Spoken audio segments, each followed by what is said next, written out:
Կարո Փայլյանը Հրանտ Դինք է, Հրանտին սպանեցիք, Կարոյին, Կարոներին ինչ եք անելու։ Թուրքիայի հայ խորհրդարանական Կարո Փայլյանի վերջին ելույթին հաջորդած թուրք սյունակագրի այս գրառումը լայն քննարկման առիթ դարձավ, հատկապես լրագրող Հրանտ Դինքի սպանության տարելիցի օրերին։ Կշարունակի արդյոք Թուրքիան ազատ խոսքը հալածելու քաղաքականությունը։ Թուրքիայում բացառել չի կարելի ոչ մի բան, սակայն ես դեռևս չեմ կարծում, որ Կարո Փայլյանին այն ճակատագիրը կվիճակվի, ինչ Հրանտ Դինքին էր վիճակվել, կան չգրված օրենքներ, կան կարմիր գծեր, երբ այդ գծերը անցնում եք, վտանգավոր կարող է լինի։ Անկախ կանխատեսումներից ցեղասպանություն բառը Թուրքիայի մեջլիսում հնչեցնող падգամավորը հավաստիացնում է. Չի դադարի ասել այն, ինչում վստահ է։ Թուրքիայի խորհրդարանում ներկայացված ընդդիմադիր երկու կուսակցությունները այս հարցում եւ հայկական բոլոր խնդիրների վերաբերյալ իշխանությունից չեն տարբերվում։ Սա Թուրքիայի Հանրապետության պատմության մեջ աննախադեպ մի երևույթ է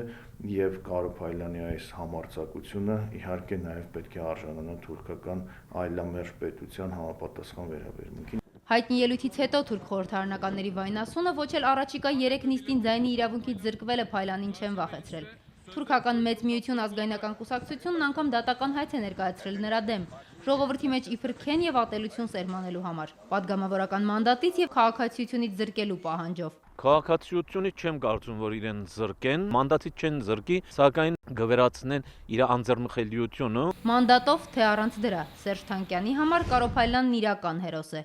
Մենք քեզ հետ ենք, Կարո։ Սոնա Աղբալյան, Հակոբ Սարգսյան, օրակարգ։